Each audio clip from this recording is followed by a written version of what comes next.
Halo, selamat siang teman-teman.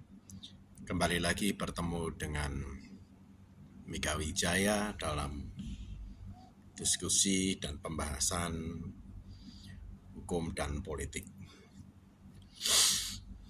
Pada siang ini, saya akan membahas yang namanya Vosmeijer. Banyak sekali orang itu mendengar kata Vosmeijer, tapi mungkin tidak tahu artinya. Sebenarnya Vosmeijer itu apa?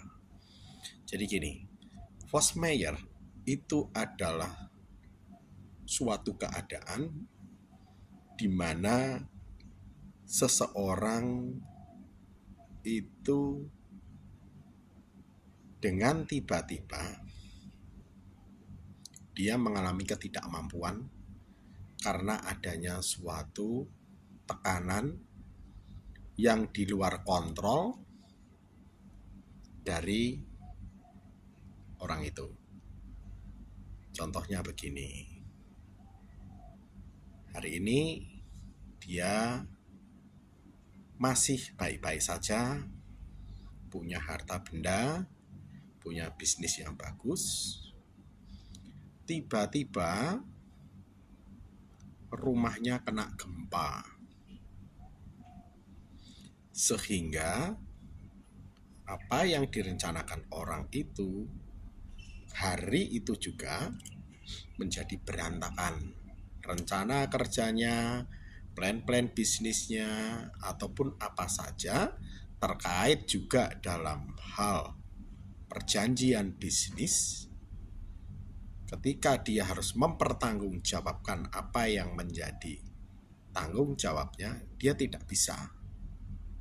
Nah, untuk itu Vosmeijer ini harus dipahami oleh rekan-rekan bahwa ketika seseorang mengalami Vosmeijer berarti dia benar-benar tidak bisa berusaha, tidak bisa bertanggung jawab, tidak bisa melakukan kewajiban-kewajibannya, terutama dalam hal ketika seseorang itu mengadakan suatu perjanjian. Contoh yang paling sering dilakukan atau paling sering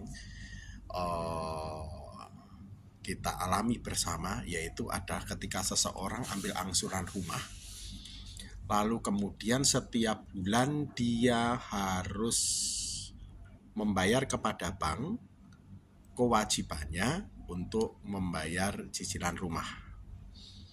Ketika orang ini dalam keadaan stabil, setiap bulan dia bisa melaksanakan kewajibannya nyicil rumah sampai kemudian perjanjian atau perikatan, misalkan contoh 15 tahun nyicilnya atau mungkin 20 tahun begitu, selesai. Tetapi di tengah prosesnya tersebut, ya di tengah proses cicilan contoh yang 15 tahun tadi, contoh di tahun ke-10 orang ini mengalami kebangkrutan ya karena sesuatu yang di luar rencananya. Ya tadi misalkan ada gunung meletus, ada gempa bumi, ada bom jatuh, ada perang, ada tsunami yang kemudian melemahkan kemampuannya untuk bertanggung jawab. Disitulah yang disebut sebagai Vosmeijer. Lalu bagaimana pihak bank, kan begitu kan?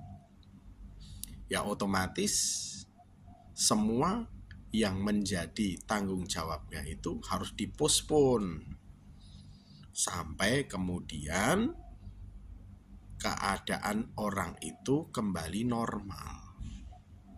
Atau mungkin ada kesepakatan yang sudah dilakukan sebelumnya. Jika terjadi Vosmeijer, lalu bagaimana? Mungkin saja bisa perjanjian yang sudah ada itu dibatalkan, atau paling tidak misalkan contoh selama 15 tahun itu jika terjadi Vosmeijer maka dianggap lunas. Bisa saja hal-hal seperti itu juga terjadi.